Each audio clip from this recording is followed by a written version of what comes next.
স্বামী অখণ্ডানন্দের পূর্ব নাম ছিল গঙ্গাধর গঙ্গোপাধ্যায়।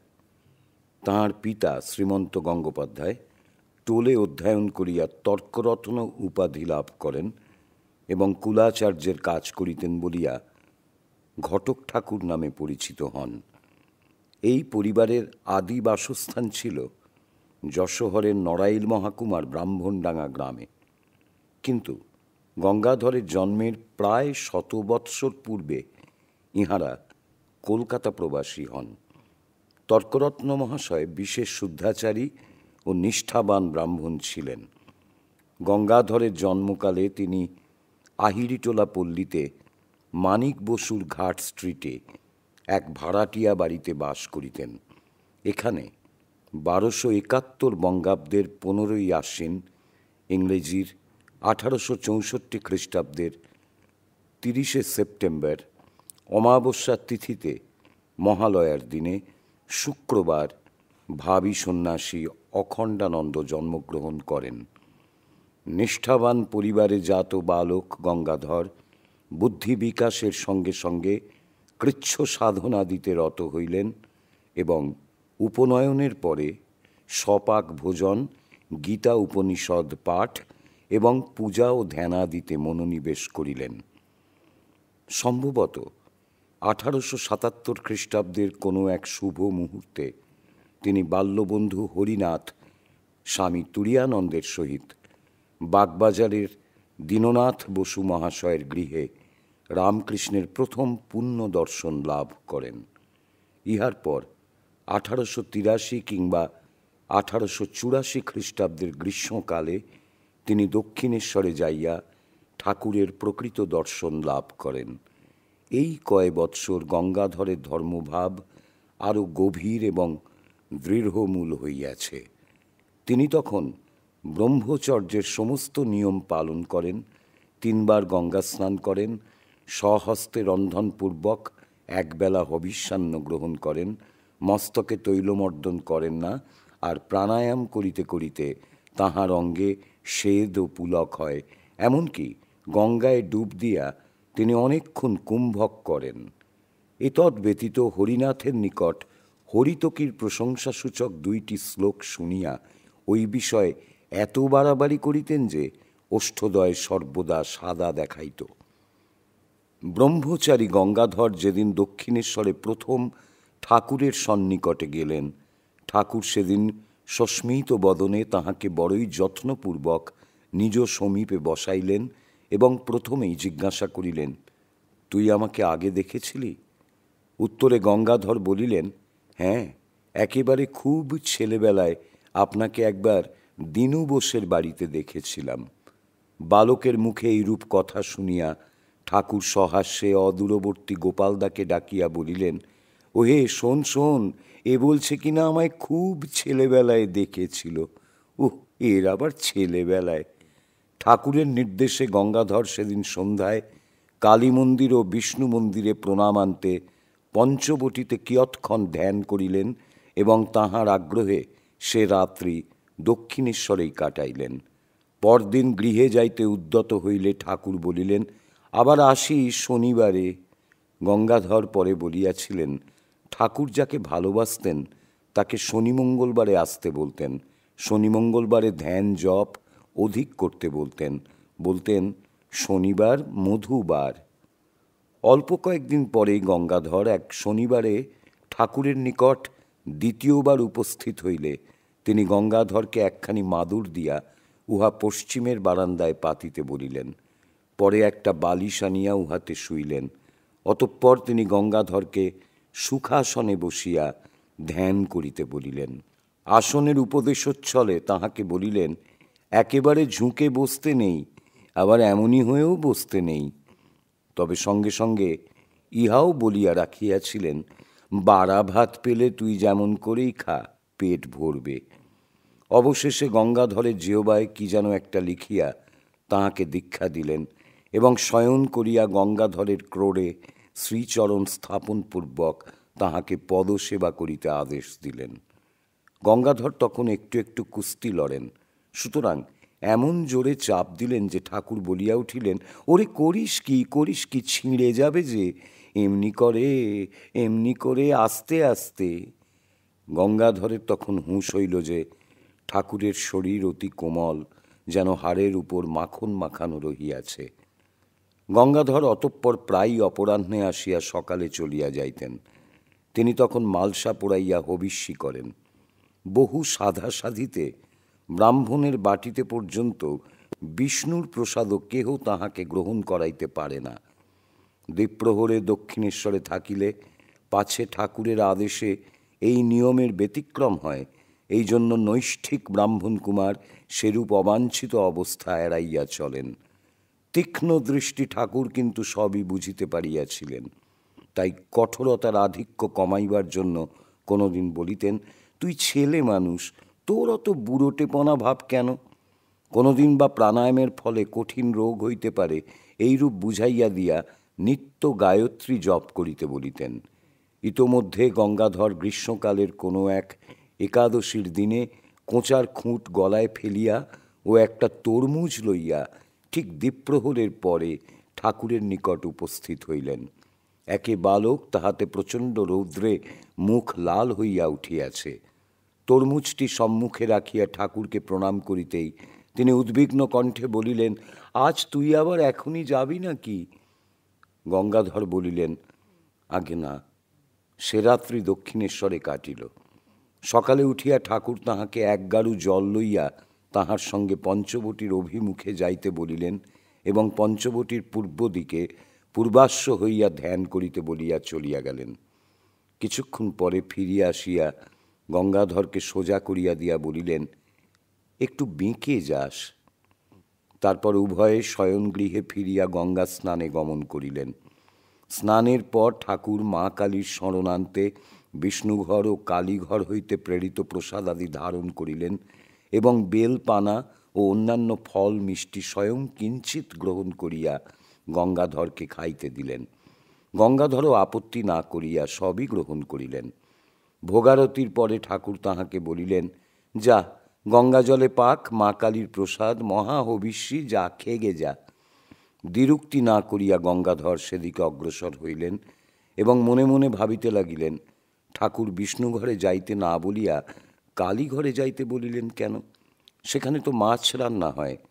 মুখ ফিরাইয়া দেখিলেন ঠাকুর সেখানেই দাঁড়াইয়া তাহার গতি লক্ষ্য করিতেছেন। অগত্যা সেদিন তিনি কালীর প্রসাদই গ্রহণ করিলেন, অবশ্য সবই নিরামিষ। আহারান্তে ফিরিবা মাত্র ঠাকুর তাহার হাতে পানের খিলি দিয়া বলিলেন, খা, খাওয়ার পর দুটো একটা খেতে হয়, নইলে মুখে গন্ধ হয়। দেখ, নরেন 100টা পান খায়, যা পায় তাই খায়। এত বড় বড় চোখ, ভেতর দিকে টান। কলকাতার রাস্তা দিয়ে যায় আর বাড়ি ঘরদোর ঘোড়া গাড়ি সব নারায়ণময় দেখে, তুই তার কাছে যাস। কলকাতায় ফিরিয়াই গঙ্গাধর নরেন্দ্রের সহিত সাক্ষাৎ করিলেন এবং পুনর্বার যখন ঠাকুরের কাছে গেলেন তখন সোৎসাহে তাহাকে সব জানাইলেন। ঠাকুরও শুনিয়া সানন্দে বলিলেন, খুব যাবি, খুব তার সঙ্গ করবি। গঙ্গাধর দক্ষিণেশ্বরে যান। ঠাকুরের বিভিন্ন ভাবাবেশ মুগ্ধ নেত্রে নিরীক্ষণ করেন অথবা শ্রীমুখের কথামৃত উৎকর্ণ হইয়া পান করেন। কোনোদিন ঠাকুর বৃন্দাবন বিহারিণী রাই আমাদের আমরা রাইয়ের ইত্যাদি দীর্ঘকাল গাহিয়া নয়ন জলে ভাসেন। কোনোদিন এসো মা ও হৃদয়ে রমা ইত্যাদি সঙ্গীত শুনিয়া সমাধিমগ্ন হন। কোনোদিন গঙ্গাধর দেখেন ঠাকুর কাহারও সহিত উচ্চ আধ্যাত্মিক আলোচনায় মগ্ন আছেন। কোনোদিন বা শোনেন তিনি কিরূপে সরযুতির বিহারী রামচন্দ্র, সীতা ও লক্ষ্মণের দর্শন পাইয়াছিলেন। এইরূপ গৌণ শিক্ষার সহিত সাক্ষাৎ শিক্ষালাভের সুযোগও যথেষ্ট ঘটিত। গঙ্গাধরকে একদিন শৌচার্থে গঙ্গায় যাইতে দেখিয়া ঠাকুর ডাকিয়া বলিলেন, ওরে আয়, গঙ্গাবাড়ি ব্রহ্মবাড়ি, যা যা যা হাঁসপুকুরে যা। ঠাকুর তাহার বুড়োপনার নিন্দা করেন দেখিয়া একসময় গঙ্গাধরের ভুল ধারণা হইল যে ঠাকুরের মতে ওইসব আচার সর্বদা বর্জনীয়। এমন সময় একদিন জনৈক বিজ্ঞ ব্যক্তি যখন অনুযোগ করিলেন যে অল্প বয়স্ক বালকগণের সংসার বিমুখ হওয়া অনুচিত। তখন ঠাকুর বলিলেন, হবিষ্যি করা, তেল না মাখা, নিরামিষ খাওয়া প্রভৃতি সাত্ত্বিক প্রবৃত্তি পূর্বজন্মের সৎকর্মের ফলে হয়। এবং গঙ্গাধরের প্রতি অঙ্গুলি নির্দেশ করিয়া বলিলেন, দেখ, ওই যে ছেলেটি একটু বড় হতে না হতে সব ত্যাগ করতে চায়, তার সত্ত্বগুণ বেশি। সত্ত্বগুণের যখন উদয় হয় তখনই এই সব হয়। গঙ্গাধর সেদিন বুঝিয়া লইলেন যে সংযম নিন্দনীয় নহে, পরন্তু আচারের মাত্রাধিক্যই অন্যায়। একদিন গঙ্গাধর ধ্যানান্তে ফিরিলে ঠাকুর জিজ্ঞাসা করিলেন, ধ্যান করতে করতে, প্রার্থনা করতে করতে তোর চোখে জল এসেছিল? গঙ্গাধর যখন উত্তর দিলেন, এসেছিল, তখন ঠাকুর খুশি হইয়া বলিলেন, প্রার্থনা কি করে করতে হয় জানিস? এবং ছোট ছেলের মতো হাত পা ছুড়িয়া অজোরে কাঁদিতে ও বলিতে লাগিলেন, মা, আমায় জ্ঞান দে, ভক্তি দে, আমি কিছুই চাই নে মা, আমি যে তোকে ছাড়া থাকতে পারি না মা। যেন একটি ছোট ছেলে কাঁদিতেছে। ঠাকুর গঙ্গাধরকে আরও শিখাইয়া দিলেন, অনুতাপাশ্রু চোখের কোণ নাকের দিক দিয়ে আসে, আর প্রেমাশ্রু চোখের প্রান্ত দিয়ে গড়িয়ে পড়ে। আর একদিন ঠাকুরের নিকট তিনি শিখিলেন কাঞ্চনে আসক্তি ত্যাগ। সেদিন একটি লোক আসিয়া পয়সা চাহিলে ঠাকুর গঙ্গাধরকে কোণের দিকে তাকের উপরে যে 4টি পয়সা ছিল উহা লোকটিকে দিতে বলিলেন। পয়সা দিয়া ফিরিলে তিনি গঙ্গাধরকে গঙ্গা জলে হাত ধুইতে বলিলেন এবং মা কালীর পটের সম্মুখে লইয়া গিয়া হরিবোল হরিবোল বলাইতে ও অনেকবার হাত ঝাড়াইতে লাগিলেন।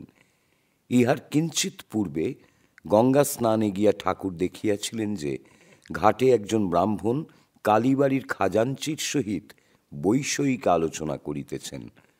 পরে সেই ব্রাহ্মণ ঠাকুরের ঘরে আসিয়া হরিশের খোঁজ লইলে ঠাকুর প্রশ্নের কোনো উত্তর না দিয়া গঙ্গা তীরে বিষয় চিন্তার জন্য তাহাকে তীব্র তিরস্কার করিলেন। বলা বাহুল্য, ইহাতে ব্রাহ্মণের চৈতন্য না হইয়া বিরক্তিরই উদয় হইল এবং তিনি বিনা বাক্য ব্যয়ে চলিয়া গেলেন। ব্রাহ্মণ বিদায় লইলে ঠাকুর গঙ্গাধরকে বিষয়ীর স্পর্শযুক্ত ওই স্থান গঙ্গাচলে ধুইতে বলিলেন। তারপর স্বধর্মনিষ্ঠা। বিখ্যাত থিওসফিস্ট কর্নেল অলকট কলকাতায় আসিলে উক্ত সম্প্রদায়ের এক ব্যক্তি একদিন ঠাকুরকে সগর্বে জানাইলেন যে সাহেব হিন্দু ধর্ম গ্রহণ করিয়াছেন। ঠাকুর কিন্তু ইহাতে খুশি না হইয়া উপস্থিত গঙ্গাধর ও অপর সকলকে অবাক করিয়া বিরক্তি সহকারে বলিলেন, তার নিজের ধর্ম সে ছাড়লে কেন? একবার আহারের পর ঠাকুর ছোট চৌকিখানিতে শয়নান্তে গঙ্গাধরকে পদসেবা করিতে বলিলেন। সেই সুযোগে গঙ্গাধর শ্রীগুরুর শ্রীচরণের বৃদ্ধাঙ্গুষ্ঠদ্বয়ের দ্বারা নিজ কপালে ঊর্ধ্বপুণ্ড্র তিলক অঙ্কিত করিতে লাগিলেন। ইহাতে শ্রীরামকৃষ্ণ সকৌতুকে জানিতে চাইলেন, কি হচ্ছে রে? গঙ্গাধর উত্তর দিলেন, আপনি যে বলেন যারা সাত্ত্বিক তারা গঙ্গা স্নান করতে করতে গঙ্গা জলে তিলক দেয়, আমি আজ সেই সাত্ত্বিক তিলক দিচ্ছি। ঠাকুর তো শুনিয়া হাসিয়া আকুল। গঙ্গাধর তখন কলকাতায় সাধু দর্শনে ঘুরিতেন এবং স্বীয় অভিজ্ঞতা ঠাকুরকে জানাইতেন। ঠাকুর তাহাকে নিরুৎসাহ না করিয়া প্রত্যেকের ভালো দিকটার প্রতি তাহার দৃষ্টি আকর্ষণ করিতেন। এইরূপে কর্তাভজা সম্প্রদায়ের দিগম্বর বাউল, থিওসফিস্ট কর্নেল অলকট ইত্যাদি অনেকের সহিত গঙ্গাধরের সাক্ষাৎ হয়।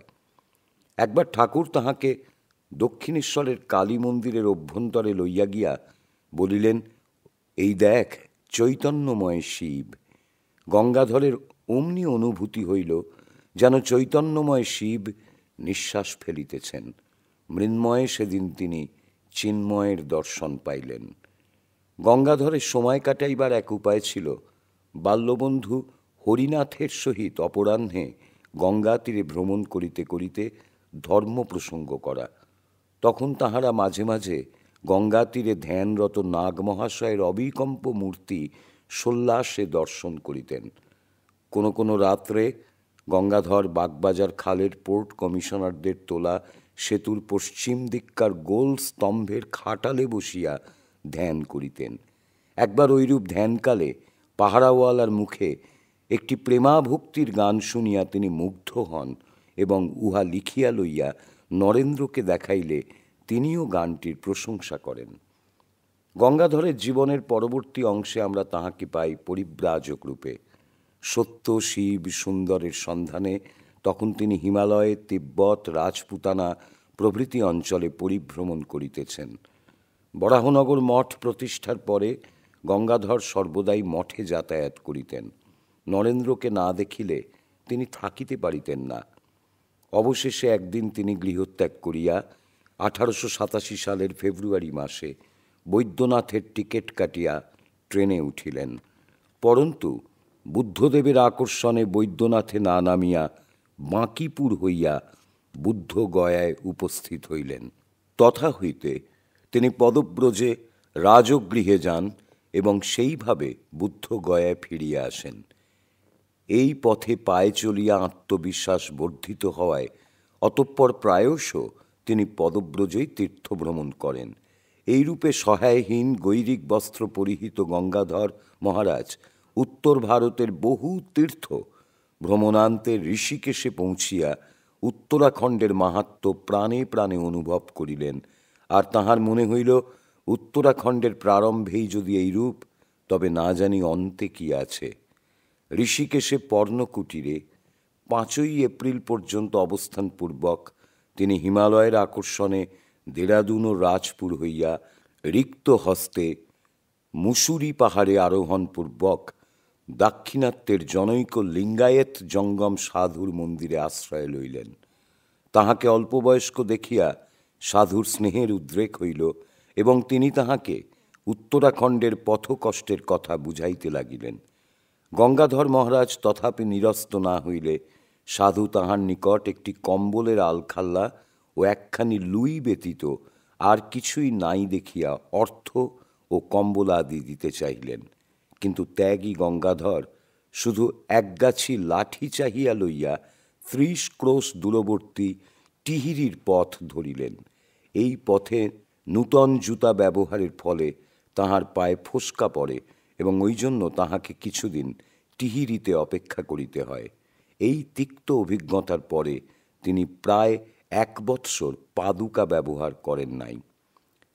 টিহিরি হইতে যমুনোত্রী পর্যন্ত তিনি বিভিন্ন সময় বিভিন্ন দলের সহিত চলিয়া অতঃপর যমুনোত্রী দর্শনান্তে উত্তর কাশীতে উপনীত হইলেন।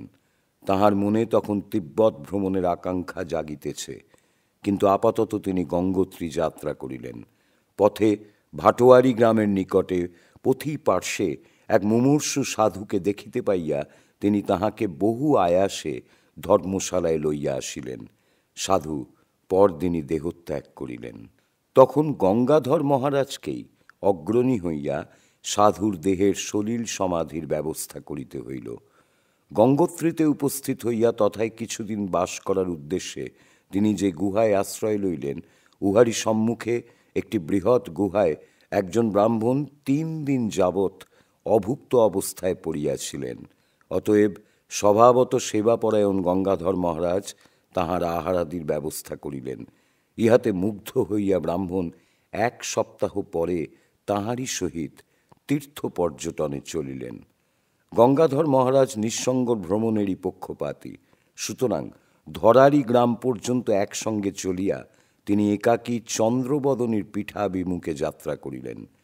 টিহিরি ও দেবপ্রয়াগের মধ্যবর্তী এক বনাকীর্ণ উচ্চ পর্বত শিখরে এই মন্দির। এখানে দাক্ষায়ণী সতীর হৃদয় পতিত হইয়াছিল। উত্তরকাশী ও টিহিরি হইয়া এক সন্ধ্যায় মন্দির প্রাঙ্গণে উপনীত গঙ্গাধর মহারাজ জানিলেন যে সেই নির্জন দুর্গম স্থানে ভিক্ষার ব্যবস্থা নাই, সুতরাং তপস্যাদির জন্য সেখানে দীর্ঘকাল অবস্থান অসম্ভব। উপায়ান্তর না দেখিয়া 2 দিন মন্দির চত্বরে থাকিয়া তিনি অন্যত্র যাত্রা করিলেন। অবতরণ পথ বলিতে কিছুই নাই, যাহা আছে তাহাও বনাচ্ছাদিত। অতএব শীঘ্রই তিনি পথভ্রষ্ট হইয়া যথেচ্ছ নামিতে লাগিলেন। ক্রমে উতরাই এমন বিষম হইয়া উঠিল যে হামাগুড়ি দিয়া কিংবা বৃক্ষলতাদি ধরিয়া অকস্মাৎ এক শস্যক্ষেত্রে অবতরণ করিলেন। সেখানে এক পাহাড়ি চাষী তাহাকে দেখিয়া অবাক, সাধু আসিল কোথা হইতে, আর বলিয়া উঠিল, ধন্য মাই চন্দ্রবদনী, তিনি তোমায় বাঁচিয়েছেন, এ পথে শিকারীরাও চলে না। ইহার পরে শ্রীনগরে যাইয়া তিনি কমলেশ্বর মঠে আশ্রয় লইলেন।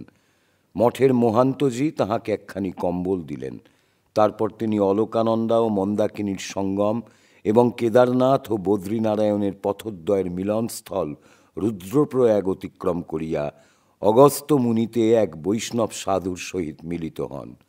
ওই সাধুকে নিঃসম্বল দেখিয়া ধ্যানস্তব্ধ তাহার দেহে নিজ কম্বলখানি জড়াইয়া দিয়া তিনি উখি মঠে চলিয়া যান। এখানে মহান্তের নিকট আরেকখানি কম্বল পাইলেন। অতঃপর তিনি কেদারনাথের পথে চলিলেন।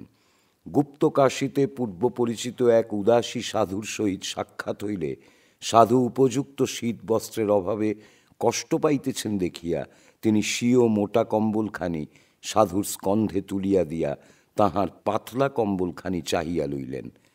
এখন হইতে উহাই হইল তাহার বৎসরব্যাপী পর্বত ভ্রমণের সাথী। ক্রমে কেদারনাথের সন্নিকটে আগমন করিয়া তাহার মনে যে অপূর্ব ভাবোদয় হইল, তাহা তিনি স্বয়ং এই রূপে প্রকাশ করিয়াছেন। শ্রী কেদার শৈলের পাদমূলে আমি যে পরমাদ্ভুত মহান বিরাট মূর্তি দর্শন করিলাম, এতদিন হিমালয়ে আর কোথাও আমি সেরূপ দেখি নাই। হরপার্বতীর প্রিয় বিলাস নিকেতন শ্রী কেদার শৈলের মহত্ব ও চমৎকারিতায় আমি যেরূপ বিস্মিত ও বিমুগ্ধ হইলাম এবং কেদারে পৌঁছিয়াই যেমন সহজে গিরিরাজের সহিত খোলাখুলিভাবে মিলিত হইলাম, তেমনটি আর কোথাও হয় নাই। কেদারনাথের পর বদ্রীনারায়ণ দর্শনান্তে তাহার বহু আকাঙ্ক্ষিত তিব্বত ভ্রমণ আরম্ভ হইল। তিব্বতে তিনি মানাগিরিবর্ত হইয়া যান এবং 3 মাস পরে নীতিঘাটের পথে ফিরিয়া আসেন। মানার মধ্যভাগে পার্বতী দেবীর জন্মস্থান ও পিত্রালয় দর্শনে তিনি সাতিশয় প্রীতি লাভ করেন।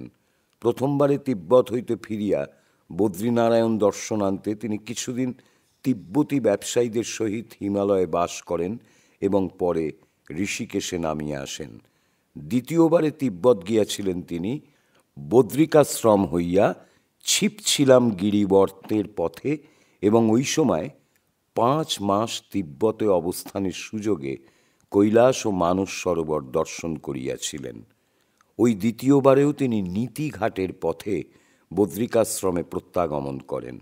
পরে তিনি আলমোড়া ও নৈনিতালের বিভিন্ন স্থানে ভ্রমণান্তর কেদারনাথ দর্শন করেন। বদ্রীনারায়ণের পথে শ্রীনগরে স্বামী শিবানন্দজির সহিত তাঁহার সাক্ষাৎ হয় 1888 শেষে।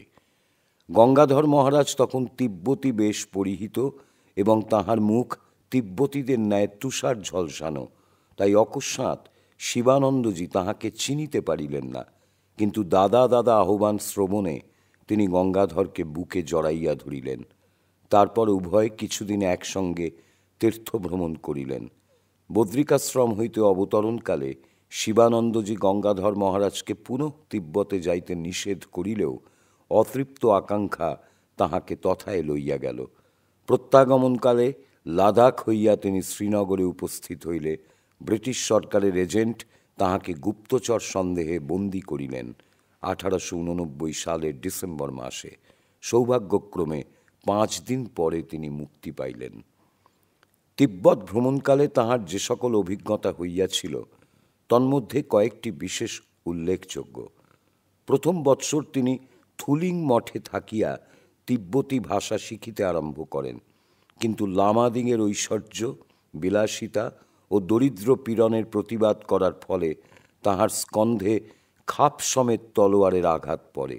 অধিকন্তু পাহাড়িরা মত্তাবস্থায় লামাদিগের নিকট তাহার বিরুদ্ধে অভিযোগ করিলে লামারা পরামর্শ দেয়, উহার গাল বাড়াইয়া দাও। উদ্দেশ্য, গাল কাটিয়া দিলে আর কথা বলিতে পারিবেন না।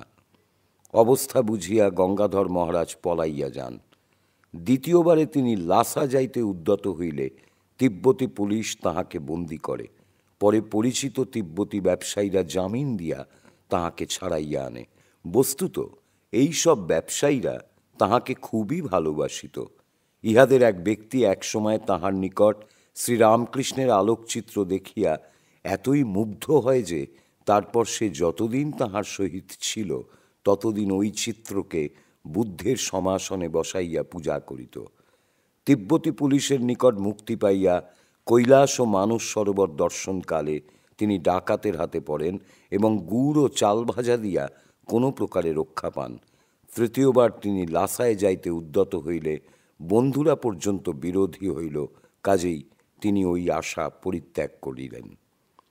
এ যাবৎ তিব্বত ও হিমালয়ের আকর্ষণে তিনি ইতস্তত ছুটিতেছিলেন। ইহার পরবর্তী পর্বে আমরা তাহাকে স্বামী বিবেকানন্দের অনুসরণে উত্তর ও পশ্চিম ভারতে ঘুরিতে দেখিতে পাই। কাশ্মীরে ব্রিটিশ সরকারের হস্তে লাঞ্ছনার পরে স্বামীজি তাহাকে গাজীপুরে যাইবার জন্য আমন্ত্রণ জানাইলেন। সেই আহ্বান অনুসারে কাশ্মীর পরিত্যাগপূর্বক তিনি যখন কিছুদিন পরে এপ্রিল মাসে গাজীপুরে উপস্থিত হইলেন, তখন স্বামীজি সেখানে নাই। পওহারী বাবার সহিত সাক্ষাৎ হইলে বাবাজি গঙ্গাধরকে সত্বর স্বামীজির নিকট চলিয়া যাইতে বলিলেন, কিন্তু ইতোমধ্যে শরীর অসুস্থ হওয়ায় তিনি তখনই মঠে রওনা হইতে পারিলেন না। সুস্থ হইয়া জুনের প্রারম্ভে মেল ট্রেনে হুগলি পর্যন্ত আসিয়া তিনি প্যাসেঞ্জার ট্রেনে যেই বালিতে নামিলেন, অমনি পুলিশ তাহাকে ধরিয়া হাওড়ায় লইয়া গেল, কিন্তু তাহার বিরুদ্ধে প্রমাণযোগ্য কিছু না পাওয়ায় বরাহনগরে পৌঁছাইয়া দিয়া গেল। মঠে আসিয়া গঙ্গাধর মহারাজ যথারীতি সন্ন্যাস গ্রহণ করিলেন। তখন তাহার নাম হইল অখণ্ডানন্দ। স্বামী অখণ্ডানন্দকে মঠে ডাকিয়া আনার পশ্চাতে স্বামীজির এই অভিপ্রায়ও লুক্কায়িত ছিল যে তিনি তাহার সহিত হিমালয় ভ্রমণে নির্গত হইবেন। তদনুসারে তাহারা উত্তর ভারতের মধ্য দিয়া নৈনিতালে পৌঁছিলেন। ইহার পরবর্তী বিবরণ আমরা মিরাট হইতে লিখিত অখণ্ডানন্দজির 14/11/90 তারিখের পরে পাই। নৈনিতালের পুষ্করিণীতে স্নান করিয়া তাহার বাম দিকের পাঁজরায় এক দীর্ঘকাল স্থায়ী বেদনা আরম্ভ হয়।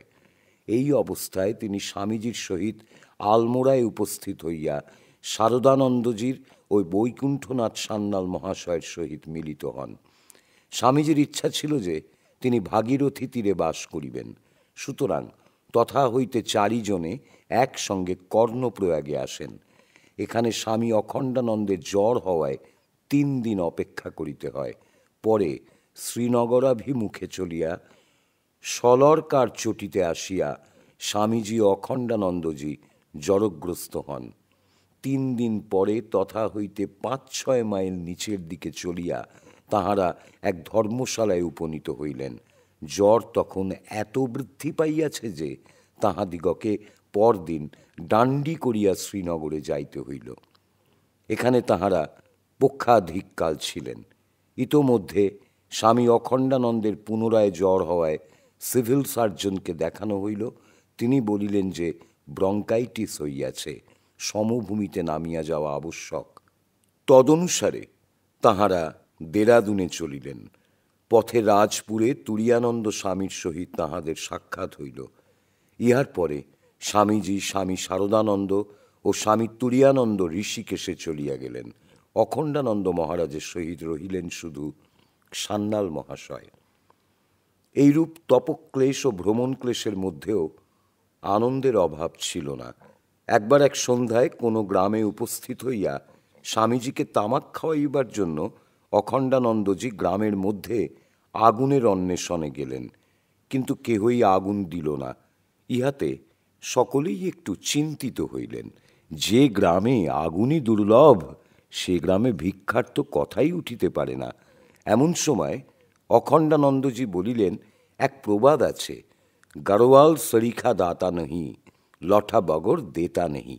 অর্থাৎ গাড়োয়ালিদের সদৃশ্য দাতা নাই, তবে লাঠি না দেখাইলে তাহারা কিছুই দেয় না। প্রবাদ বাক্যানুসারে বিকট চিৎকার সহকারে তিনি বলিতে লাগিলেন, লকড়ি লে আও, আগ লে আও। অমনি দেখিতে দেখিতে কাষ্ঠ ও অগ্নির সহিত রুটি, তরকারি, তামাক সবই আসিয়া পড়িল। দেরাদুনে উকিল পণ্ডিত আনন্দনারায়ণ অখণ্ডানন্দ মহারাজের চিকিৎসাদির ভার লইলেন। পরে ইনি সমস্ত পাথেয় খরচ দিয়া তাহাকে সাহারানপুরের পথে এলাহাবাদে যাইতে বলিলেন। সাহারানপুরে তিনি 2-3 দিন উকিল বঙ্কুবিহারী চট্টোপাধ্যায় মহাশয়ের বাটিতে ছিলেন। সেখান হইতে উকিলবাবুর পরামর্শ অনুযায়ী তিনি এলাহাবাদ না যাইয়া মিরাটে ত্রৈলোক্যনাথ ঘোষ অ্যাসিস্ট্যান্ট সার্জন মহাশয়ের বাটিতে আশ্রয় লইলেন। শীঘ্রই স্বামীজি তাহার মিরাটে অবস্থানের খবর পাইয়া সদল বলে তথায় উপস্থিত হইলেন এবং সেখানেই 4-5 মাস থাকিয়া গেলেন। পরে স্বামীজি একাকী ভ্রমণ মানসে সকলকে পরিত্যাগ করিতে উদ্যত হইলে অখণ্ডানন্দ মহারাজ বলিলেন, তুমি যদি পাতালেও যাও আর সেখান থেকে তোমায় খুঁজে বার করতে না পারি, আমার নাম গঙ্গাধর নয়। তারপর গঙ্গাধর মহারাজ বৃন্দাবনে গেলেন। তথায় 4 মাস অবস্থানের পর পুনর্বার ব্রঙ্কাইটিস হওয়ায় তিনি জুন মাসের প্রারম্ভে এটোয়ায় চলিয়া যান। সেখানেও তাহাকে 5 মাস রোগে ভুগিতে হয়। এই সময় স্বামী ত্রিগুণাতীতানন্দ কিরূপে তীর্থভ্রমণ উপলক্ষে এটোয়ায় আসিয়া স্বামী অখণ্ডানন্দের সহিত মিলিত হন এবং কিয়ৎকাল একত্র ভ্রমণের পর কিরূপে তাহারা আজমির হইতে পরস্পর বিচ্ছিন্ন হন, তাহা আমরা ত্রিগুণাতীতানন্দ প্রসঙ্গে বর্ণনা করিয়াছি। অতঃপর নিঃসঙ্গ অখণ্ডানন্দজি স্বামীজির সন্ধানে আহমেদাবাদ, আবু, ডাকর, বরোদা, বরোচ, নর্মদা সঙ্গম, জুনাগড়, দ্বারকা প্রভৃতি স্থান ভ্রমণ করিয়া কচ্ছভুজের অভিমুখে চলিলেন। এই সময় স্বামীজিকে পাইবার ইচ্ছা তাহার নিজ ভাষাতেই সুস্পষ্ট ব্যক্ত হইয়াছে। স্বামীজিকে এত অন্বেষণেও খুঁজিয়া না পাইয়া আমার আগ্রহ এত বাড়িয়াছে যে এ সকল তীর্থে দেখাশোনা কিছু না করিয়াই মান্ডবী যাত্রা করিলাম।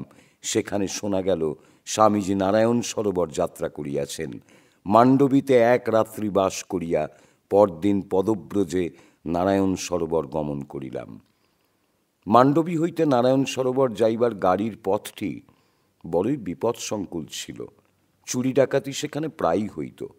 পায়ে হাঁটা পথ অল্পতর ও নিরাপদ হইলেও তিনি ভাবিলেন, স্বামীজি যখন গাড়িতে গিয়াছেন তখন গাড়িতেই ফিরিবেন। অতএব দীর্ঘতর জনমানব শূন্য ভয়াবহ পথেই তিনি অগ্রসর হইলেন। সঙ্গী পাইলেন একজন পশ্চিম দেশবাসী তৈর্থিক ভক্ত। স্বামী অখণ্ডানন্দ নিঃসম্বল, আর তৈর্থিকের থলিতে আটা, লবণ, তাওয়া সবই আছে। ওই পথের অর্ধেক অতিক্রম করার পূর্বেই 4 জন দস্যু আসিয়া সম্মুখে দাঁড়াইল এবং তাহাদের দ্রব্যাদি পরীক্ষা করিয়া দেখিল। ভক্ত বিপদে সন্ত্রস্ত হইলেও অখণ্ডানন্দজি অবিচলিত রহিলেন। দস্যুরা দেখিল যে লইয়া যাইবার মতো কিছুই নাই, সুতরাং তাহারা ফিরিয়া চলিল। তখন অখণ্ডানন্দজি স্বীয় জামা প্রভৃতি তাহাদিগকে দেখাইয়া বলিলেন, ওরে, এগুলো নিয়ে যা, তোরা গরিব। কিন্তু একটি লোক তাহার পদধূলি লইয়া বলিল, দুয়া করো মহারাজ, কাবড়া পিঁধলেও, এবং ঠোঁটে আঙুল দিয়া ইঙ্গিতে জানাইল কিছু যেন প্রকাশ না পায়। পরে নারায়ণ সরোবরে উপস্থিত হইলে সেখানকার মহান্ত সব শুনিয়া বলিলেন, আপনার পুনর্জন্ম হয়েছে। সঙ্গে 5টি টাকা থাকলেও আপনার আর প্রাণ থাকত না। এত কষ্টের পরেও নারায়ণ সরোবরে সংবাদ পাওয়া গেল যে স্বামীজি অন্য পথে আশাপুরী নামক দেবী স্থান দর্শনে গিয়াছেন। অখণ্ডানন্দজি যখন সেখানে গেলেন, স্বামীজি তখন মান্ডবীতে ফিরিতেছেন। অবশেষে অখণ্ডানন্দজি মান্ডবীতে স্বামীজির সহিত মিলিত হইলে স্বামীজি বলিলেন যে তিনি একাকী থাকিতে চাহেন, অতএব গঙ্গাধর মহারাজ যেন পশ্চাৎ অনুসরণ না করেন। গঙ্গাধর মহারাজ উত্তর দিলেন, তোমার কাজের বিঘ্ন আমি করব না। তোমাকে দেখবার জন্য ব্যাকুল হয়েছিলাম, সে আকাঙ্ক্ষা মিটেছে। এখন তুমি একলা যেতে পারো। ইহার পর স্বামীজি ভুজে গেলেন। গঙ্গাধর মহারাজ সত্যবাদিতার পরিচয় দিবার জন্য একদিন পরে তথায় যাইয়া স্বামীজির সঙ্গে 1 পক্ষকাল কাটাইলেন। অতঃপর পোরবন্দর পর্যন্ত আর তাহাদের সাক্ষাৎ হয় নাই। পোরবন্দরে পুনর্মিলনের পর অখণ্ডানন্দজি একাকী জিতপুর, গোন্ডাল এবং রাজকোট হইয়া জামনগরে গেলেন।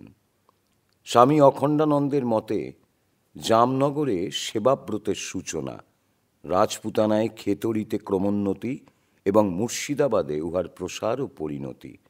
জামনগরে তিনি ধন্বন্তরী ধাম নামক ভবনে কবিরাজ মণিশঙ্কর বিঠ্ঠলজির অতিথি হইয়া তিনি 4 মাস ছিলেন। সেখানে তিনি চরক ও সুশ্রুত সংহিতাদি অধ্যয়ন শেষ করেন এবং ধন্বন্তরী ধামের সংলগ্ন এক বৈদিক চতুষ্পাটিতে বেদ পাঠ শিক্ষা করেন। ওই সময় এক ঐশ্বর্যপূর্ণ মন্দিরের বৃদ্ধ ব্রহ্মচারী মহান্তের সহিত আলাপ হইলে ব্রহ্মচারী তাহাকে তাহার সমস্ত সম্পত্তি লইয়া গদিনসীন হইতে বলেন, কিন্তু বৈরাগ্যবান স্বামী অখণ্ডানন্দ তাহাকে জানান, জল তো চলতা ভালা, সাধু তো রমতা ভালা, আমি মহান্ত হতে পারব না। জামনগরে উদারময় হওয়ায় তিনি মণিশঙ্করজি চিকিৎসাধীনে 1 মাস ছিলেন।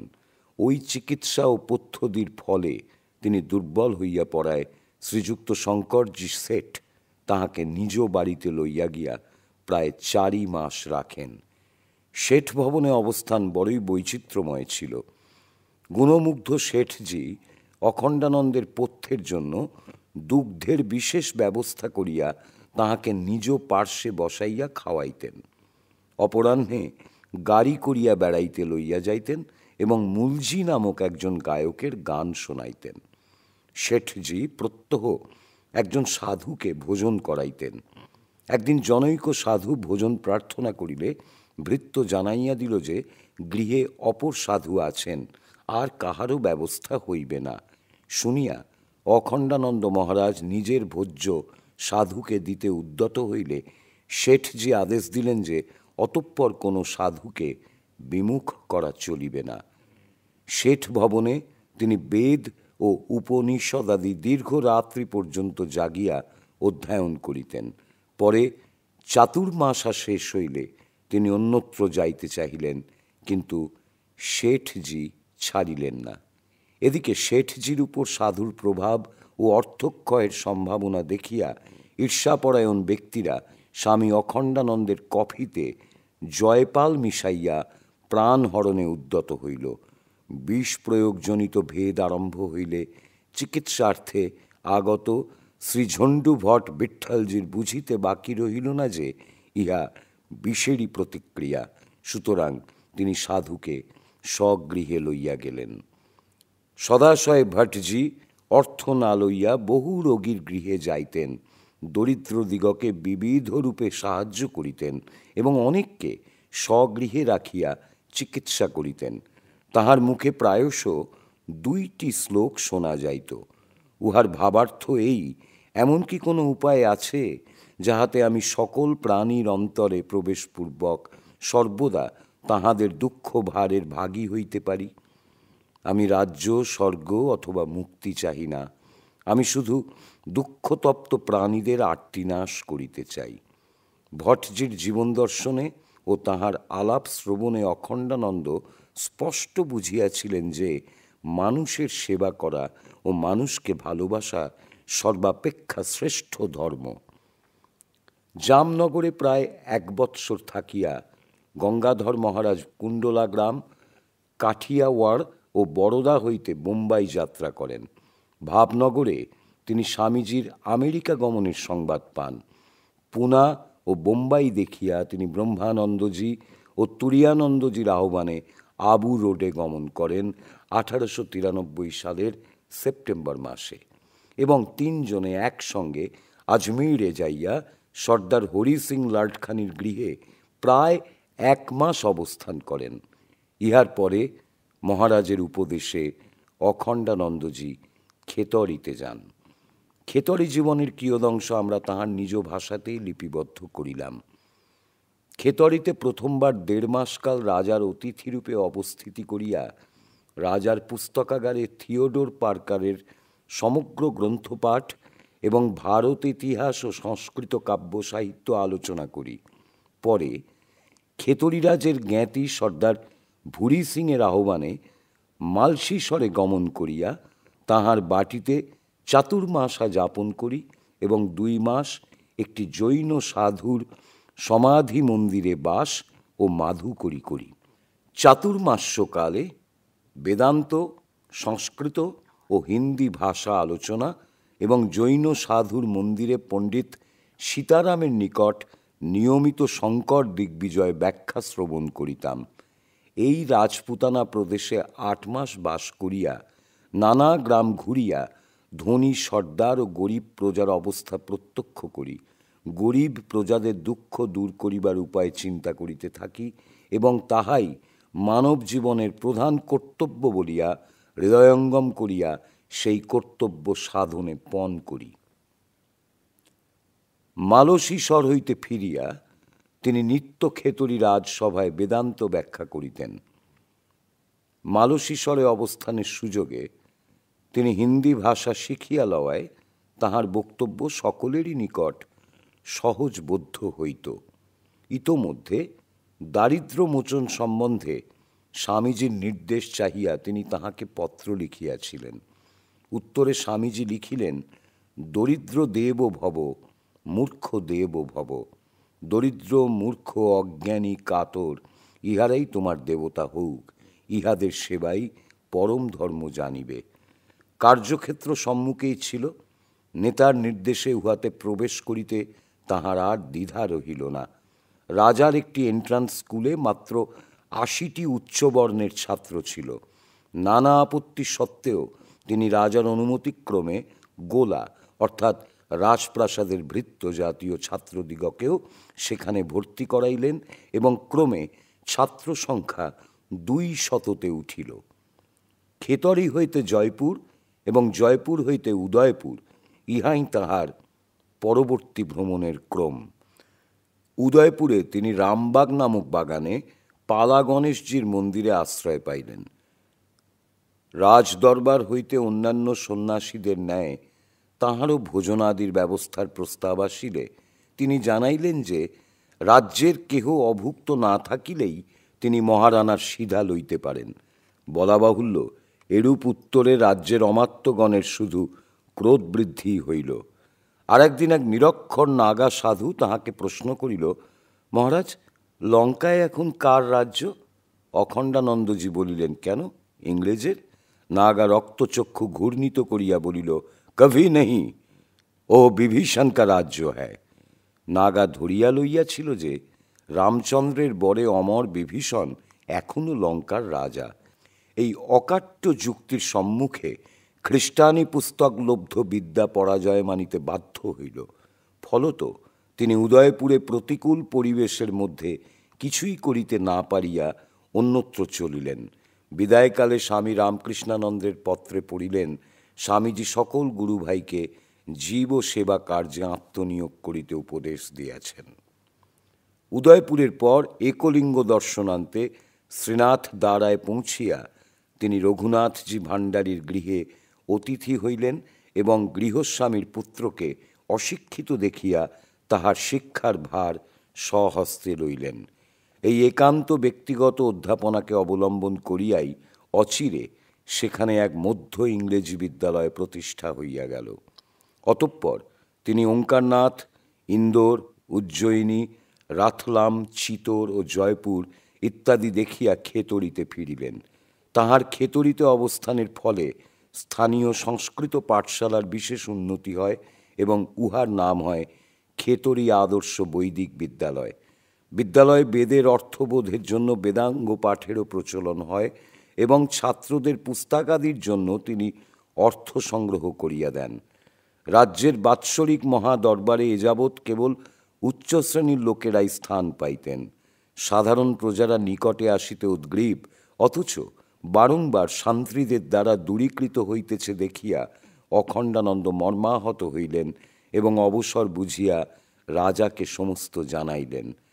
সন্ন্যাসীর চক্ষে প্রজার জন্য অশ্রু দেখিয়া রাজা আদেশ দিলেন, আগামী বৎসর থেকে আমি সমস্ত প্রজাদের নিয়ে দরবার করে স্বয়ং সকলের নজর নেব। রাজ্যের এই সকল উন্নতি ব্যতীত তিনি কৃষির উন্নতিরও চেষ্টা করিতেন এবং রাজার হাসপাতালে রোগীদের লইয়া গিয়া সেবা করাইতেন। 5-6 মাস খেতড়িতে অবস্থানান্তে তিনি চিরারা গ্রামে যান এবং সেখানে একটি বৈদিক বিদ্যালয় স্থাপন করেন। এই রূপে রাজপুতানার আরও কয়েকটি গ্রামের উন্নতি সাধনান্তে তিনি 1895 খ্রিস্টাব্দের শেষে জয়পুরে পৌঁছিলে তথায় উপস্থিত স্বামী অভেদানন্দ ধরিয়া বসিলেন তাহাকে শ্রীরামকৃষ্ণের আগামী জন্মোৎসব দর্শনের জন্য আলমবাজারে যাইতে হইবে। তদনুসারে তিনি সেখানে চলিয়া গেলেন। আলমবাজারে অবস্থানের সুযোগে অখণ্ডানন্দজি ও শিবানন্দজি স্বামী অভেদানন্দের নিকট ব্রহ্মসূত্র ভাষ্য পাঠ করেন। পরে বঙ্গদেশে বেদ বিদ্যালয় স্থাপনের অভিলাষ প্রবল হওয়ায় ওই বিষয়ে পরামর্শ করার ও উৎসাহ জাগাইবার জন্য স্বামী অখণ্ডানন্দ ভাটপাড়া, মুলাজোর ও নৈহাটির পণ্ডিতবৃন্দের নিকট গমন করেন এবং কলকাতার বিদ্বৎ সমাজের সহিত আলোচনা করেন। মঠে একটি বেদ বিদ্যালয় স্থাপনের জন্য তিনি সচেষ্ট ছিলেন, কিন্তু নানা কারণে তখন কোনো চেষ্টাই ফলবতী হয় নাই। এই সময় তাহার সেবাভাবের বিশেষ পরিচয় পাওয়া যায়। একদিন গঙ্গা স্নানান্তে মঠে ফিরিবার পথে একটি বিসূচিকা রোগগ্রস্তা বৃদ্ধাকে দেখিয়া তিনি তাহার চিকিৎসার ব্যবস্থা করেন। কিছুদিন পরেই খড়দহে শ্যামসুন্দর দর্শনার্থে যাইয়া তিনি যে বাড়িতে উঠিলেন, উহাতেই গোলক শিরোমণি নামক এক কথক ঠাকুর রাত্রে ওই রোগে আক্রান্ত হইলে তিনি সারা রাত্রি তাহার সেবা করিলেন এবং সকালে রোগীর দেহত্যাগ হইলে সৎকারেরও সুব্যবস্থা করিলেন। একবার ঠাকুরকে নাগেশ্বর চাঁপা ফুল দিবার আগ্রহে তিনি স্বামী সুবোধানন্দের সহিত পদব্রজে ডি গুপ্তের বাগানে আসিয়া জানিলেন যে উহা সেখানে নাই, মল্লিকদের সাতপুকুরের বাগানে আছে, কিন্তু সেখানেও ফুল ফুটিবে 17-18 দিন পরে। ফুল না লইয়া মঠে যাওয়া চলে না। সুতরাং আপাতত তিনি একাই পল্লী জীবনের অভিজ্ঞতা লাভের জন্য বারাসত অঞ্চলে অবকাশকাল অতিবাহিত করিয়া যথাসময় পুষ্পহস্তে মঠে আসিলেন। আলমবাজারে তাহার এক অপূর্ব দর্শন হয়। ইহা তাহার জীবনের এক স্মরণীয় ঘটনা। ম্যালেরিয়া জ্বরে আক্রান্ত হইয়া তিনি মাথার যন্ত্রণায় কষ্ট পাইতেছেন। কিছুতেই উহার উপশম হয় না দেখিয়া তিনি অদ্বৈত চিন্তায় মনকে ডুবাইয়া দিলেন। সারা রাত্রি এইভাবে কাটাইয়া শেষ রাত্রে যেমন একটু চোখ বুজিয়াছেন, অমনি দেখেন সম্মুখে একটি হামা দেওয়া সজীব নাড়ুগোপাল, যেন একখানি বড় নীলকান্তমণি কুঁদিয়া গঠিত। কি সুন্দর সুঠাম মূর্তিখানি! গোপালের শ্রীঅঙ্গের বিচ্ছুরিত জ্যোতিতে ঘর আলোকিত। তাহার বোধ হইল তাহার অন্তরে অবস্থিতা ও ব্রজবাসিনীদের ন্যায় দিব্য বসন ভূষণে শোভিতা মা যশোদা গোপালকে সুখাদ্য দেখাইয়া ডাকিতেছেন, আয় বাপ গোপাল আমার, যাদুমণি নীলমণি, দুঃখিনীর অঞ্চলের নিধি, আয় রে। এইরূপ লীলা চলিতেছে। এমন সময় ঠাকুর তথায় উপস্থিত হইয়া ওই দিব্য দৃশ্য দেখাইয়া বলিলেন, দেখ দেখি এ কি ভাব। অমনি অখণ্ডানন্দ বলিয়া উঠিলেন, নির্বাণে আমার কাজ নাই প্রভু। আহা হা হা, এই ভাব নিয়ে আমি শত শতবার জন্মাতে চাই। এই বলিয়া তিনি ঠাকুর গোপাল ও মা যশোদাকে আঁকড়াইয়া ধরিতে গেলেন। অমনি চমক ভাঙিয়া গেল। আর একদিন দ্বীপ্রহরে সকলে ঘর্মাক্ত কলেবরে বিশ্রাম করিতেছেন দেখিয়া স্বামী অখণ্ডানন্দ পাখা লইয়া সকলকে 8 ঘণ্টা ধরিয়া হাওয়া করিতে লাগিলেন। সকলেই তখন আরামে নিদ্রিত। কিন্তু এ কি, স্বামী অখণ্ডানন্দেরও যে তাপিত অঙ্গ বেশ শীতল হইয়া গেল। তখন তাহার বোধ হইল, 10 সুখে দুঃখে আমারও সুখ দুঃখ অনুভব করিবার ক্ষমতা একটু জন্মিয়াছে। আনন্দে বুক ভরিয়া উঠিল। স্বামীজির প্রথমবার দেশে প্রত্যাগমনের কয়েক মাস পরে স্বামী রামকৃষ্ণানন্দ যখন মাদ্রাজে যান, তখন স্বামী সদানন্দও তাঁহার সহকারী রূপে সঙ্গে যাত্রা করেন। কিন্তু বিদায় মুহূর্তে একটি কুকুর সদানন্দকে দংশন করিলে ঔষধ সংগ্রহের জন্য স্বামী অখণ্ডানন্দ চন্দননগরের নিকটবর্তী গোঁদলপাড়ায় যান। ঔষধ প্রেরণান্তে তিনি তখনই মঠে না ফিরিয়া নবদ্বীপাদি দর্শন করিতে চলিলেন। তথায় উপস্থিত হইলে একদিন জনকয়েক পণ্ডিত তাহাকে ঘিরিয়া জ্ঞানানন্দ অবধূতের নাম উল্লেখপূর্বক বলিলেন, শূদ্র হয়ে ব্রাহ্মণকে পায়ের ধুলা দেয়া যায় কি? অখণ্ডানন্দজি প্রতি প্রশ্ন করিলেন, রাম কৃষ্ণ প্রভৃতি অবতার ব্রাহ্মণ না হলেও শত শত ঋষি মুনি ও ব্রাহ্মণের ইষ্ট দেবতারূপে পূজা পেলেন কি করে? পণ্ডিতরা বলিলেন, আরে সব এসো, এই আর একজনকে পাওয়া গেছে, ইনিও ওই দলের অথবা জগবন্ধুর। বাক্যবাণে জর্জরিত অখণ্ডানন্দজি অগত্যা রণে ভঙ্গ দিলেন। নবদ্বীপে আর এক মজার ঘটনা ঘটিয়াছিল। হাই স্কুলের প্রধান শিক্ষক মহাশয়ের গৃহে ঘটনাক্রমে তিনি এক রাত্রি যাপন করেন এবং বিবিধ বিষয়ে আলোচনা করেন, অথচ আত্মপরিচয় দিতে অসম্মত হন। ইহাতে লোকের ধারণা হইয়া গেল যে ইনি ছদ্মবেশী বিবেকানন্দ। গঙ্গাধর মহারাজের ইচ্ছা ছিল যে সেই দিন ভোরেই তিনি অন্যত্র চলিয়া যাইবেন, কিন্তু বাজারে এই গুজব শুনিয়া তাহাকে আবার মাস্টার মহাশয়ের বাড়িতে ফিরিয়া ভ্রম সংশোধন করিতে হইল। অতঃপর কাটোয়া হইয়া পদব্রজে মুর্শিদাবাদ গমনকালে তিনি পথে দুর্ভিক্ষের প্রত্যক্ষ পরিচয় পাইলেন। ক্রমে কালীগঞ্জ ও পলাশী হইয়া দাঁতপুর আসিয়া যাহা দেখিলেন তাহা স্বয়ং এই রূপে বর্ণনা করিয়াছেন। খুব সকালে গঙ্গায় হাত মুখ ধুইয়া বাজারের দিকে আসিতে পথে দেখিলাম অতিশয় ছিন্ন মলিন বস্ত্র পরিহিতা প্রায় 14 বছরের একটি মুসলমান মেয়ে হাপুস নয়নে ডাক ছাড়িয়া কাঁদিতেছে। তাহার কাঁকালে একটি মাটির কলসি, তলাটি খসিয়া পড়িয়াছে। আমাকে দেখিয়া সে বলিল, বাড়িতে জল তুলিবার দ্বিতীয় পাত্র নাই, মা আমাকে মারবে, সেই ভয়েই কাঁদছি। আমি তাহাকে লইয়া গিয়া 2 পয়সার একটি মাটির কলসি কিনিয়া দিলাম এবং 2 পয়সার চিঁড়ে মুরকিও দেয়া হইল। সঙ্গে আমার মাত্র একটি সিকি অবশিষ্ট ছিল। আমার 3 আনা পয়সা ফেরত লইতে না লইতেই সমীপবর্তী মরাদিঘি গ্রামের প্রায় 10-12 জন ছোট বড় ছেলে মেয়ে দোকানে আসিয়া আমার কাছে সকাতরে ভিক্ষা চাইয়া বলিল যে তাহারাও অকালের জন্য খাইতে পায় না। আমি তখনই সেই দোকানিকে 3 আনার চিঁড়ে মুরকি প্রত্যেককে ভাগ করিয়া দিতে বলিলাম। তাহার পর আমি কপর্দকহীন সন্ন্যাসী। এই আরতির কোনো প্রতিকার না দেখিয়া তিনি পরদিন প্রাতে অন্যত্র যাইতে উদ্যত হইয়াছেন। এমন সময় এক অর্ধবয়স্কা নারী তাহাকে বলিল, প্রায় 80-90 বছরের বুড়ি গয়া বৈষ্ণবীর তুমি যদি একটু কিনারা করে না যাও তবে সে 2-1 দিনের মধ্যেই মারা যাবে। সুতরাং উদরাময় রোগগ্রস্তা বৃদ্ধার পথ্য, বস্ত্র ও সেবাদির ব্যবস্থার জন্য তাহাকে কিয়ৎক্ষণ থাকিতেই হইল। এই কার্য সমাপনান্তে তিনি দাঁতপুর হইতে যতই অগ্রসর হইতে লাগিলেন, দুর্ভিক্ষের করাল মূর্তি ততই তাহার মনকে পীড়া দিতে লাগিল। ভারগ্রস্ত মন লইয়া রিক্তহস্ত সন্ন্যাসী ক্রমে ভাবতা গ্রামে পৌঁছিলেন।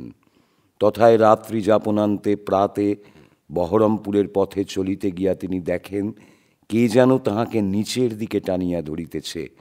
3-4 বার এইরূপ হইলে তিনি ওই অঞ্চলে থাকিয়া সেবা কার্য করিতে কৃত সংকল্প হইলেন এবং আলমবাজার মঠে দুর্ভিক্ষের বিবরণ সহ পত্র লিখিলেন। অতঃপর তিনি চৈত্র সংক্রান্তিতে 1303 সালে চকের মাঠ মহুলা হইতে কেদারমাটি বহুলায় যাইয়া মঠের নির্দেশের অপেক্ষা করিতে লাগিলেন। ওই গ্রামে এক শাস্ত্রজ্ঞ তান্ত্রিক সন্ন্যাসী কিছুদিন বাস করিয়া 2-1 বৎসর পূর্বে দেহ রক্ষা করেন। গ্রামের লোকেরা তাহাকে দণ্ডী ঠাকুর বলিত এবং স্বামী অখণ্ডানন্দকেও তদনুরূপ সন্ন্যাসী মনে করিয়া দণ্ডী ঠাকুর নামে অভিহিত করিতে লাগিল। 1304 সালের 1 বৈশাখ হইতে দণ্ডী ঠাকুর প্রত্যহ বৈকালে গীতা পাঠ করিয়া জনসাধারণকে শুনাইতে লাগিলেন। কর্মপ্রেরণায় তাহার এমন অবস্থা হইয়াছিল যে তখন চুপচাপ বসিয়া থাকা তাহার পক্ষে সাধ্যাতীত হয়। কিছুদিন পরে যোগাবাশিষ্ঠের প্রতি তাহার দৃষ্টি আকৃষ্ট হইল। কর্ম ও পুরুষকার যোগাবাশিষ্ঠের মেরুদণ্ড। কর্মই মহাসাধন এবং নির্বাণ মুক্তির একমাত্র উপায়। তিনি ব্রাহ্মণ গৃহে ভিক্ষান্নে দিনাতিপাত করিতে লাগিলেন। অন্ন কিন্তু সব দিন তাহার রুচিত না। নিকটে উপস্থিত দুর্ভিক্ষ ক্লিষ্টদিগকে কিছু না দিয়া তিনি তৃপ্ত হইতেন না। ভিক্ষান্তে ফিরিয়া আসিয়া অর্গলবদ্ধ গৃহে ঠাকুরকে নিঃসহায়ের সহায় হইতে কাতর প্রার্থনা জানাইতেন। প্রার্থনা করিতে করিতে একদিন তিনি শুনিতে পাইলেন, ঠাকুর যেন বলিতেছেন, দেখ না কি হয়। এদিকে গুরুভ্রাতাদের সহিত পত্র বিনিময়ের ফলে স্বল্প দিনেই বিবেকানন্দ প্রমুখ সকলেই তাহার আন্তরিকতায় আকৃষ্ট ও দুর্ভিক্ষ পীড়িতদের কষ্টে বিচলিত হইলেন। সাহায্যও আসিল। মহাবোধি সোসাইটির সেক্রেটারি শ্রী চারুচন্দ্র বসু মহাশয় অর্থের ব্যবস্থা করিলেন এবং স্বামীজি 2 জন সেবককে স্বামী অখণ্ডানন্দের সাহায্যার্থে পাঠাইলেন।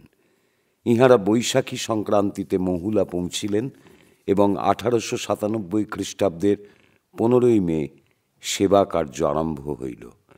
ইহাই রামকৃষ্ণ মিশনের প্রথম সংঘবদ্ধ দুর্ভিক্ষ সেবা কার্য।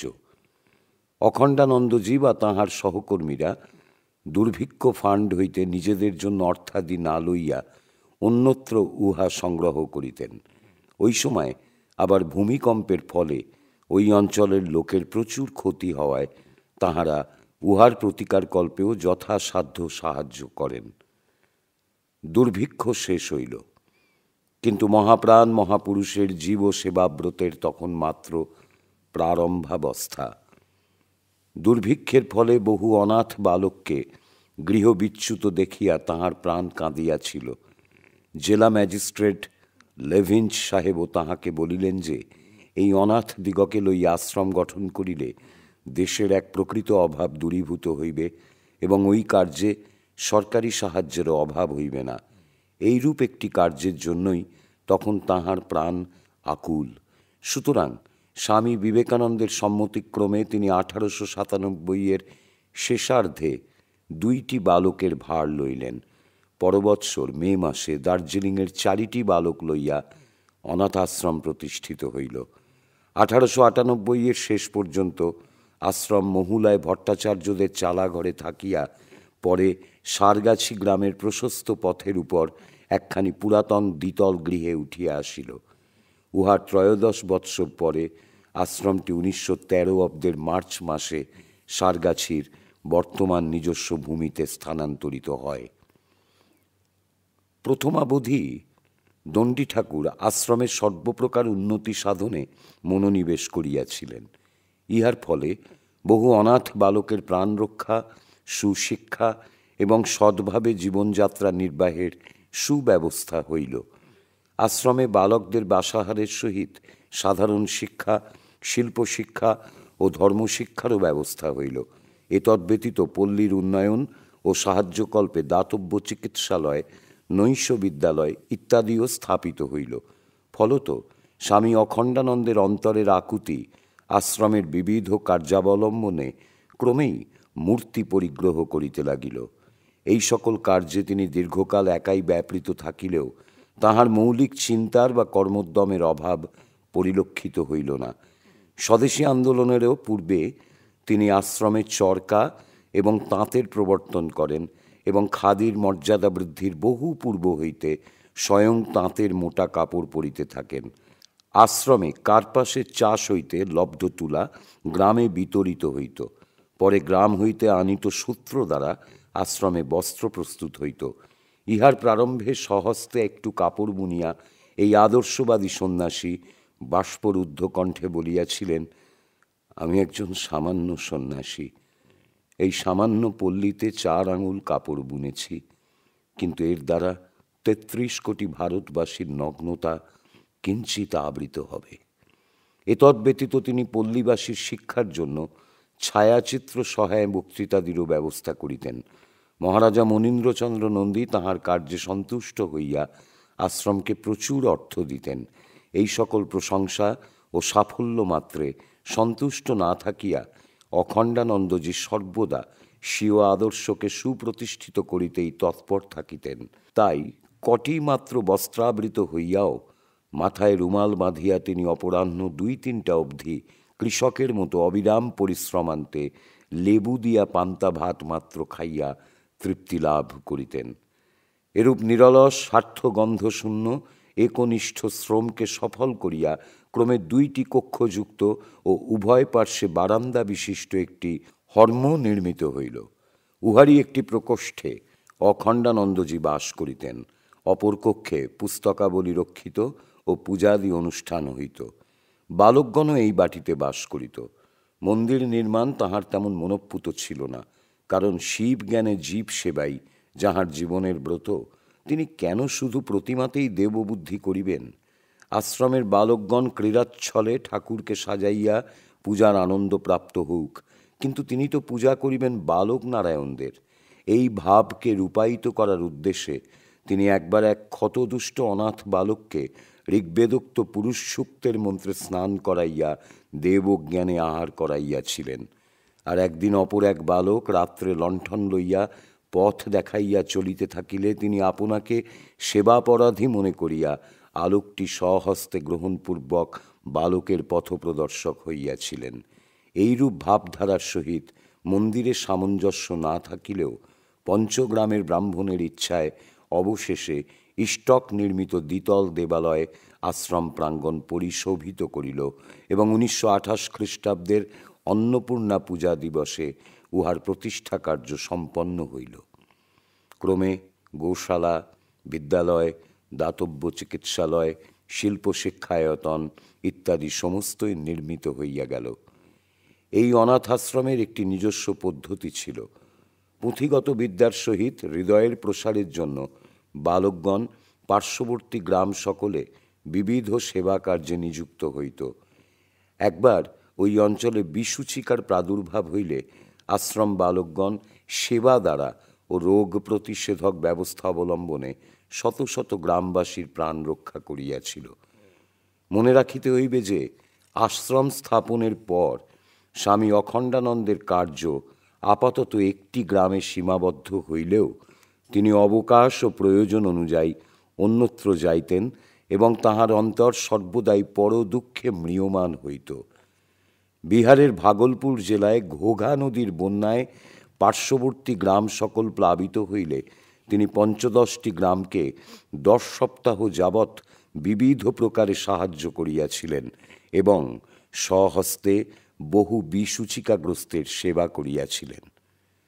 1934 খ্রিস্টাব্দের ভয়ঙ্কর ভূমিকম্পে বিহারের বহু নগর যখন বিধ্বস্ত হয়, তখন তিনি 65 বর্ষের বৃদ্ধ হইলেও স্বয়ং মুঙ্গের ও ভাগলপুরের ধ্বংসাবলী পরিদর্শন করিয়া সেবা কার্যে নিরত রামকৃষ্ণ মিশনের সেবকদিগকে উৎসাহ প্রদান করিয়াছিলেন। একবার পূর্ববঙ্গে দুর্ভিক্ষ হইলে উহার বর্ণনা পাঠে তিনি এতই বিচলিত হন যে দুর্ভিক্ষগ্রস্তদের ন্যায় গাছের পাতা, শাক ও পটল সিদ্ধ প্রভৃতি আহার করিয়া প্রায় 5-6 মাস অতিবাহিত করেন। স্বামী অখণ্ডানন্দ ছিলেন আদর্শবাদী নীরব কর্মী। তাই তিনি নগরের কোলাহল ও বৃথা ব্যস্ততা পরিহারপূর্বক পল্লীর শান্ত আবেষ্টনের মধ্যে নিবিষ্ট চিত্তে আপন ভাবধারাকে রূপদান করিতেই ভালোবাসিতেন। কি স্বাস্থ্য, কি উচ্চপদ, কিছুই তাহার এই তপস্যা ভঙ্গে সক্ষম হইত না। 1925 খ্রিস্টাব্দে তিনি শ্রীরামকৃষ্ণ মঠ ও মিশনের উপসভাপতি ও 1934 মার্চ মাসে সভাপতি নির্বাচিত হন। এই পদমর্যাদা সত্ত্বেও তিনি বালকদের মধ্যে অবস্থানপূর্বক আশ্রমের সর্ববিধ কার্য পর্যবেক্ষণ ও বহু যত্নে রোপিত ও বর্ধিত বৃক্ষাদির তত্ত্বাবধানে ব্যাপৃত থাকাই অধিক গৌরবজনক মনে করিতেন। বাঁধা ধরা নিয়মে চলা এই স্বাধীনচেতা মহাপুরুষের পক্ষে দুর্বিষহ ছিল। এই প্রকার পল্লী জীবনযাপনের পশ্চাতে তাহার স্বকীয় আদর্শবাদের সহিত ছিল স্বামীজির অনুপ্রেরণা। স্বামীজির চিন্তায় বিভোর থাকায় তিনি এক রাত্রে স্বপ্নে দেখিয়াছিলেন স্বামীজি আসিয়া আশ্রমের গাছের লঙ্কা সহ মুড়ি চাহিয়া লইয়া খাইতেছেন, আর স্বামীজির মহামন্ত্র জীবে প্রেম করে যেই জন সেই জন সেবিছে ঈশ্বর তিনি অক্ষরে অক্ষরে গ্রহণ করিয়াছিলেন। দেশপ্রেমও তাহার এতাদৃশ সংকল্পের সহায়ক ছিল। ইটালির দেশভক্ত ম্যাটসিনি ও গ্যারিবোল্ডি তাহার শ্রদ্ধা আকর্ষণ করিতেন। ফ্লোরেন্স নাইটিঙ্গেল ও নিগ্রো জাতির সেবক বুকার টি ওয়াশিংটন তাহার আদর্শকে অনুপ্রাণিত করিতেন এবং বাল গঙ্গাধর তিলক ও দেশবন্ধু চিত্তরঞ্জনের স্বদেশ সেবা ও ত্যাগ তাহার চিত্তে সাড়া জাগাইত। দীর্ঘ অধ্যয়নলব্ধ জ্ঞান, অত্যাশ্চর্য স্মৃতিশক্তি, অপূর্ব পর্যবেক্ষণ ক্ষমতা এবং রসবোধের মিশ্রণে তাহার বাক্যালাপ অতীব চিত্তাকর্ষক হইত। তাহার কপর্দকহীন জীবনযাত্রা, বিপদ সংকুল ভ্রমণ এবং দুর্গম তীর্থ পর্যটনের কাহিনী শাস্ত্রীয় বাক্য ও অনুভূতির সহিত মিশ্রিত হইয়া শ্রোতৃবর্গকে কখনো রোমাঞ্চিত, কখনো হৃষ্ট, কখনো নবভাবে উদ্বোধিত করিয়া দীর্ঘকাল তৎসমীপে বসাইয়া রাখিত। তাহার ভ্রমণ বৃত্তান্ত উদ্বোধন ও দৈনিক বসুমতী পত্রিকায় প্রকাশিত হইয়া পরে তিব্বতের পথে হিমালয় ও স্মৃতিকথা নামে গ্রন্থাকারে সর্বসাধারণে প্রচারিত হইয়াছে। তাহার বলার ভঙ্গি যেমন সজীব ছিল, লেখার ধারাও ছিল তেমনি সতেজ ও সাবলীল। বাগ্মী বলিতে যাহা বুঝায় তাহা তিনি ছিলেন না বটে, কিন্তু সময় বিশেষে স্বীয় বক্তব্য এমনই প্রাণস্পর্শী ভাষায় ব্যক্ত করিতেন যে অভিজ্ঞ বক্তাও চমৎকৃত হইতেন। একবার নফরচন্দ্র কুণ্ডুর এক স্মৃতিসভায় দধিচির ত্যাগ মাহাত্ম্য অবলম্বনে তিনি এমন একটি ভাষণ দিয়াছিলেন যে গুণমুগ্ধ স্বামী শারদানন্দ বলিয়া উঠিয়াছিলেন, ভাই, তোমাকে আর সারগাছিতে যেতে দেওয়া হবে না, এখানে তোমাকে দিয়ে অনেক কাজ হবে। অখণ্ডানন্দজি সর্বোপরি ছিলেন রসিক। গুরুগম্ভীর নিরস পরিবেশের মধ্যেও তিনি অকস্মাৎ কোনো হাস্যোদ্দীপক ঘটনার অবতারণা করিয়া আনন্দের স্রোত বহাইতে পারিতেন। একবার একজন যুবক সাধু তাহাকে প্রণাম করিতে গেলে সাধুর বুক পকেট হইতে পয়সাগুলি চারিদিকে ছড়াইয়া পড়িল। সাধু ভাবিলেন এখনই ভর্ৎসনা লাভ করিতে হইবে, কিন্তু অখণ্ডানন্দ মহারাজ বলিয়া উঠিলেন, ও প্রণামী পড়েছে, ছুঁয়ো না। গঙ্গাধর মহারাজের এই দিকটার সহিত পরিচিত ছিলেন বলিয়া গুরুভ্রাতারাও তাহার সহিত রঙ্গরস করিতেন। ইহার একটি ঘটনা ব্রহ্মানন্দ প্রসঙ্গে উল্লিখিত হইয়াছে। স্বামীজি তাহাকে সস্নেহে গঙ্গার ইংরেজি প্রতিশব্দ গ্যাঞ্জেস নামে সম্বোধন করিতেন। মঠের অধ্যক্ষ হিসাবে তাহাকে অনেককে দীক্ষা দিতে হইয়াছিল। প্রথমত তিনি বিনয়বশত ইহাতে সম্মত হন নাই, কিন্তু পরে যখন সম্মত হইলেন তখন শিষ্যদিগকে একটা গতানুগতিকতা অনুসরণপূর্বক মন্ত্র না লইয়া ব্যক্তিগত জীবনে পবিত্র ও সুসংযত থাকিবার উদ্দেশ্যই উহা গ্রহণ করিতে বলিতেন। ফলত মন্ত্রদীক্ষা তাহার মতে শুধু একটা বাহ্য সংস্কার নহে, উহা জীবনের আমূল পরিবর্তনের অমোঘ উপায়। মহাসমাধির 1 বৎসর পূর্বে তিনি বুঝিতে পারিয়াছিলেন যে আর বেশি দিন তিনি ইহ জগতে থাকিবেন না। শেষ কয়টি দিন ভগবৎ চিন্তায় ব্যয় করার উদ্দেশ্যে তিনি আশ্রমে রামায়ণ পাঠের ব্যবস্থা করিয়াছিলেন। বাসন্তী পূজা করার স্বপ্নাদেশ তিনি পাইয়াছিলেন, কিন্তু তাহার মনে হইত যেহেতু পূর্ববর্তী অধ্যক্ষদ্বয় বাসন্তী পূজার অসম্পূর্ণ সংকল্প লইয়া দেহত্যাগ করিয়াছিলেন, অতএব তাহার ভাগ্যেও অনুরূপ ঘটিতে পারে। কাজেই ওই উদ্দেশ্যে নির্মিত মণ্ডপটি দেখাইয়া আশ্রমবাসীদিগকে বলিতেন, পূজা দেখার সৌভাগ্য যদিই বা না ঘটে, তবু মায়ের জন্য এই মণ্ডপ করেছি ভেবেই আমার আনন্দ হয়, বাকি সব তোমরা করবে। বিদায়ের জন্য প্রস্তুত হইতে থাকিলেও আজীবন স্বাধীনচেতা স্বামী অখণ্ডানন্দ দীর্ঘকাল রোগশয্যায় শায়িত থাকার কথা ভাবিতেও শিহরিয়া উঠিতেন। তিনি অপরের সেবা করিবেন, সেবা লইবার অধিকার বা অভিপ্রায় তাহার নাই, অথচ বার্ধক্যজনিত অক্ষমতা ও যুবক ভক্তদের আগ্রহ নিবন্ধন তাহাকে শেষ বয়সে বাধ্য হইয়া কিঞ্চিৎ সেবা গ্রহণ করিতেই হইত। আদর্শ ও বাস্তবের এই সংঘর্ষে তিনি ব্যথিত হৃদয়ে অনেক সময় বলিতেন, এইসব বন্ধন থেকে মুক্ত হয়ে আমি নিঃসঙ্গ পরিব্রাজক রূপে বিজন দেশে ঘুরে বেড়াব। সারগাছিকে তিনি প্রাণ দিয়া ভালোবাসিতেন, অথচ ইহাও তাহার প্রাণের আকাঙ্ক্ষা ছিল যে গুরুভ্রাতাদের সহস্র স্মৃতি বিজড়িত এবং বিবেকানন্দাদির পাদস্পর্শে পবিত্রীকৃত বেলুর মঠে পুণ্যতোয়া জাহ্নবী তীরে তাহার দেহপাত হয়। মহাসমাধির পূর্বরাত্রে তাহাকে বেলুরে লইয়া আসায় এই বাঞ্ছা পরিপূর্ণ হইয়াছিল। বহু মূত্রাদি রোগে তাহার শরীর অতীব পীড়িত হইয়া পড়ায় সুচিকিৎসার উদ্দেশ্যে তাহাকে কলকাতায় লইয়া আসা হয়, কিন্তু পথে ট্রেনেই তাহার বাহ্য সংজ্ঞা লুপ্ত হয় এবং কলকাতায় পৌঁছিলে চিকিৎসক বলেন যে অবস্থা প্রতিকারের অতীত। সুতরাং দ্বীপ্রহর রাত্রে তাহাকে বেলুড়ে লইয়া আসা হয়। এখানে পরদিন 1937 সালের 7ই ফেব্রুয়ারি বিকাল 3টা 7 মিনিটের সময় তাঁহার লীলাবসান হয়।